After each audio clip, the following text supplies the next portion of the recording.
कैसे कैसे प्रश्न है लोगों के। मैं अभी एक बात सुना रहा हूं आपको, आनंद आएगा। महाराज जी, हैदराबाद गया था अपने अपने राम करने, हमारी आपकी चर्चा भी हुई थी। तो मैं हैदराबाद जहाज में चढ़ा, तो मैं आखिर में चढ़ता हूं ताकि यात्रियों को परेशानी ना हो, वरना फोटो खिंचवाने वाले भीड़ इकट्ठी हो जाती है। तो पहले नंबर की सीट पर बैठा हुआ था। मुझसे पहले एक 36-38 साल का एक बड़ा सुदर्शन गोरा सा कश्मीरी लड़का बैठा हुआ था, कश्मीरी ब्राह्मण, एक बालक। उसने मुझे देखा और वो बड़ा प्रसन्न हुआ। अरे आपके दर्शन हो गए, मैं तो आपको टीवी पे रोज देखता हूं, अपने अपने राम सुनता हूं। मैंने कहा जी भैया। लोग प्रणाम प्रणाम करने लगे, बेल्ट बंद गई। मैं कुछ लिख रहा था, उसने मुझे डिस्टर्ब नहीं किया। 1 घंटे बाद जब मैं लिख के निपट गया मोबाइल पे, तो मैंने फोन रखा। उसने मुझसे कहा कि कुमार जी, बुरा ना माने तो मैं एक सवाल पूछ लूं, मेरी बड़ी जिज्ञासा थी कि कोई आप जैसा व्यक्ति मिलेगा तो उससे बात पूछूंगा। मैंने कहा आप पूछ लो, पहले मेरे सवाल का उत्तर दो कि तुम करते क्या हो। बोला मैं एक फैक्ट्री चलाता हूं जी, एक कंपनी। तो मैंने कहा उसमें क्या बनाते हो? बोले उसमें हैवी इंडस्ट्रीज की हम मशीन बनाते हैं। कहां से पढ़े हो? IIT से पढ़ा हूं। 10 साल नौकरी की, फिर हम 4 दोस्तों ने मिलकर एक फैक्ट्री बनाई। मैंने कहा अच्छा, कितना टर्नओवर है, कितना बिजनेस कर लेते हो? बोला सर इस साल 2600 करोड़ का हुआ है। सरकारें थोड़ी अनुकूल हैं, अगर यही सरकारें आ गई तो अगली साल 5000 करोड़ तक का हम लोग बिजनेस कर लेंगे। 36 साल का लड़का है, 5000 करोड़ का बिजनेस कर रहा है। मोबाइल के ऊपर पत्नी का और बेटी का फोटो है, दोनों बहुत सुंदर। मैंने कहा ये आपकी पत्नी है? बोले हाँ सर, ये भी IIT की पढ़ी हुई है और हमारी कंपनी में ही संभालती है सब। ये मेरी बेटी है। गुड़गांव में 1000 मीटर का मकान है जिसमें स्विमिंग पूल है। अब मैंने कहा कि पूछो क्या सवाल पूछते हो। जिसका हिस्सा ही 800 करोड़ बनता है, उस लड़के का पहला सवाल, कुमार जी मेरे को ना ये समझ में नहीं आता कि सक्सेस क्या है, सफलता किसे कहते हैं, क्या मैं सफल हूं या नहीं, आप मुझे बता सकते हैं? आपकी कितनी आवश्यकता है धीरेन्द्र जी, आपको पता ही नहीं है। हम जैसे लोगों की इस जनता को कितनी आवश्यकता है। 36 साल का लड़का जिसके पास सफलता नामक हर चीज है। आप हेलीकॉप्टर देख के सफलता सोचते हो, वो 100 हेलीकॉप्टर खरीद सकता है। आता ही कितने का है? 30-40 करोड़ का।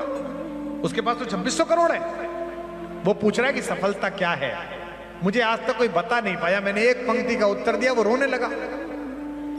मैं सफल हूं या नहीं ये कैसे तय करूं?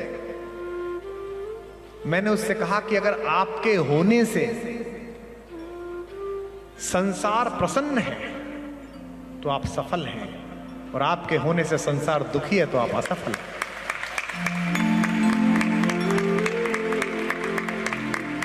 उसने कहा संसार? मैंने कहा बाहर संसार, पत्नी, बच्चे, माता, पिता, अपार्टमेंट, गली भर संसार, गांव भर संसार, देश भर संसार और संसार भर संसार।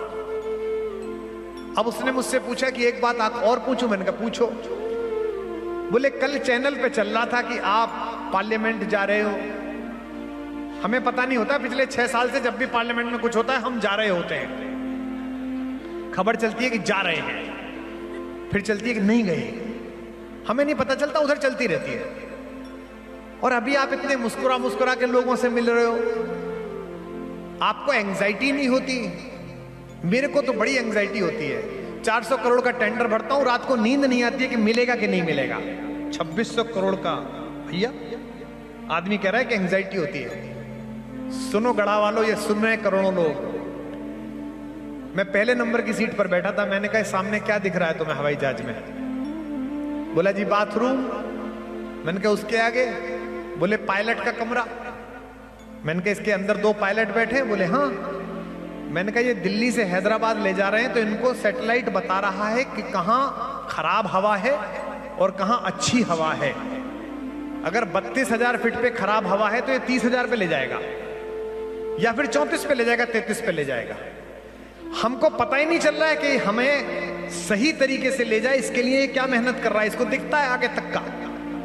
तो मैंने कहा मेरे लाल, ये केवल इस जहाज को चलाने वाला है जिसे मेरा और तेरा हैदराबाद तक का सफर दिखता है। जो दुनिया को चलाने वाला है उसे तेरा मेरा अंतिम सांस तक का सफर दिखता है।